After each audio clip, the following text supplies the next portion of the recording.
Ya, rasanya setakat itu cukuplah pelajaran ilmu tauhid kita secara ringkasnya. Asalkan kita dapat mengenal saja.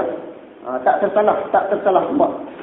Jadi minggu ini kita akan melihat kembali hadis tadilah.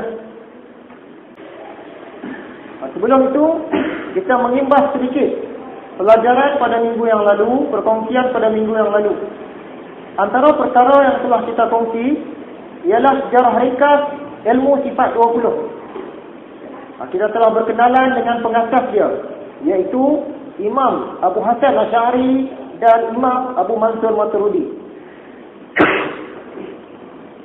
Sesiapa yang mengikut aliran kedua-dua orang ulama ini dikenali sebagai ahli sunnah wal jamaah, yang sekarang ini biasa disebut-sebut sebagai Asy'ariyah. Benarkah ilmu tauhid sifat 20 ini satu bid'ah dolalah, satu perkara baru yang diada-adakan dan sesat, berdosa? Telah pun kita jawab, dia ini bukan bid'ah dolalah. Kemudian pada kuliah yang lalu kita menjawab juga persoalan, apakah dengan belajar sifat 20 ini bermakna kita menghadkan sifat-sifat Tuhan? Sebenarnya bukan kita menghadkan sifat-sifat Tuhan, tetapi kita belajar yang asas. Antara contoh yang kita berikan ialah orang belajar memandu. Orang belajar kereta, membawa kereta. Ada lebih kurang 3 pelajaran. Pelajaran yang pertama nak parking. Pelajaran yang kedua naik bukit. Pelajaran yang ketiga lebuh raya. Sungguh pun semasa belajar itu 3 perkara saja yang dipelajari. Ini tidak bermakna selepas keluar daripada dah dapat lesen tu nanti dia tak boleh memandu di tempat-tempat lain. Tempat-tempat lain pun boleh. Tapi kita uji dengan 3 tempat saja. Kiranya dia berjaya dalam 3 tempat ni, maksudnya tempat-tempat lain pun insya-Allah dia boleh bawa kereta orang. Macam itulah juga kita belajar sifat 20. Kiranya dengan belajar 20 ataupun 13 sifat ini kita boleh faham, maksudnya insya-Allah datang sifat-sifat yang lain pun kita sudah boleh mengenal Allah. Boleh membezakan antara sifat-sifat Allah dengan sifat-sifat makhluk. Seterusnya, apakah dengan belajar sifat 20 ini kita melanggar perintah Allah? Iaitu perintah Tuhan mengatakan jangan berfikir tentang zatnya. Sebenarnya apabila kita belajar sifat 20, kita bukan berfikir tentang zat Allah. Zat Allah ni memang kita tak mampu untuk fikir sebab lemahnya otak kita untuk memaham bagaimana zat Allah Subhanahu Wa Taala. Tetapi apabila kita belajar sifat 20, kita hanya belajar apa sifat-sifat yang layak bagi Tuhan dan apa sifat-sifat yang tak layak bagi Tuhan. Kita belajar itu, bukan kita belajar nak meneroka zat dia. Dalam pembelajaran sifat 20 ini ada 2 jenis dalil. Dalil naqli, dalil aqli. Dalil naqli ialah dalil yang bersumberkan daripada Al-Quran dan hadis. Sementara dalil aqli ialah dalil yang bersumberkan akal fikiran. Apa bukti-bukti Tuhan ini memang ada? Kita bagi banyak contoh dalam kuliah yang lalu. Antaranya contoh bendera. Naik bukit, tiba-tiba jumpa bendera. Akal fikiran kita mengatakan sudah tentu ada tukang buat bendera, sudah tentu ada tukang yang tolong pacak bendera di situ. Mustahil bendera ini boleh pergi dengan sendirinya. Begitu juga dah dengan alam ini. Kita lahir-lahir saja tengok-tengok alam dah siap dah. Bumi berputar pada paksinya, matahari pun menyala elok, bintang-bintang bergemerlapan. Bolehkah dia jadi dengan sendiri? Mustahil.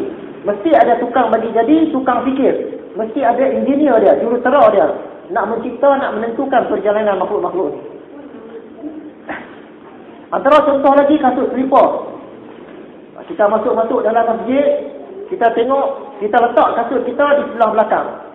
Bila habis kuliah, kita habis sembahyang nak keluar, tengok kasut kita ada di pintu sebelah depan. Bolehkah kasut itu berjalan dengan sendiri? Mustahil. Mesti ada tukang ubah. Ya. Begitu juga bila kita jumpa satu rumah di Kutub Utara. Sampai ke Kutub Utara, kawasan penuh salji, tiba-tiba tengok rumah dah siap. Akal fikiran kita mengatakan sudah tentu ada orang yang buat. Samalah macam alam kita ini. Sudah tentu ada orang yang buat, itulah Tuhan. Kita masuk dalam hutan, tiba-tiba jumpa jerat. Sudah tentu ada orang yang buat jerat. Ya? Mustahil jerat tu buat diri dia sendiri. Dan kemudian orang-orang yang tak percaya dengan Tuhan ini, dia mengatakan kalau Tuhan ni ada mesti nampak. Kenapa tak nampak? Jadi antara hujah kita samalah macam roh. Kita ada roh tak? Ada roh. Boleh nampak ke roh? Tak boleh nampak.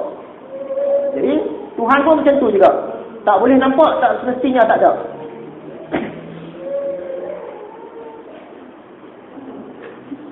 Kemudian kita tengok sifat khidam. Sedia ada. Sebelum ada makhluk-makhluk ni semua, Tuhan dah siap-siap ada dah. Sebelum ada masa, sebelum ada warna, sebelum ada saat pertama, sebelum ada langit dan bumi, Tuhan dah siap-siap ada. Yang tu khidam. Kita juga telah tengok sifat baqa, kekal. Tuhan ni macam mana keadaan dia zaman dulu, sebelum adanya makhluk, dengan sekarang sama. Dia tak pernah berubah.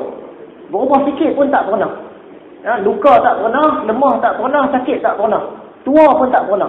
Sedangkan makhluk ni, dia sentiasa berubah. Jadi apa saja yang berubah, dia bukan Tuhan. Tuhan dia tidak boleh berubah. Dia tak boleh sama dengan agama Hindu.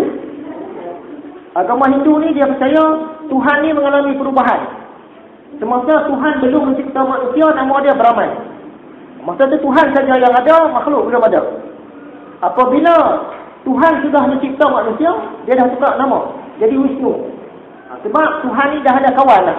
Dulu Tuhan seorang-seorang, sekarang Tuhan dah ada kawan. Jadi nama dia pun tukar, sudah jadi Wisnu. Ya? Jadi dalam agama Hindu ni Tuhan dia tu mengalami perubahan. Tapi dalam agama Islam, Tuhan dia macam tu lah juga. Dulu pun macam tu, sekarang pun macam tu, masa akan datang pun macam tu. Tidak akan mengalami sebarang perubahan. Dan sifat terakhir yang kita tengok, mukhalafatuhu lil hawadith. Tuhan ni tak sama langsung dengan semua yang baharu. Tak sama langsung dengan makhluk. Jadi Tuhan, sebelum ada warna, Tuhan dah ada. Bahkan Tuhan yang menciptakan warna. Maksud dia, apa saja yang ada warna bukan Tuhan. Kita jumpa di mana pun nampak dia tu ada warna, bukan Tuhan. Begitu juga dengan bentuk. Tuhan dia tak ada bentuk. Sebab dia yang ciptakan bentuk. Sebelum bentuk ada, dia dah ada siap-siap. Jadi Tuhan tak ada bentuk. Kalau kita jumpa apa-apa benda pun ada bentuk, bukan Tuhan. Begitulah.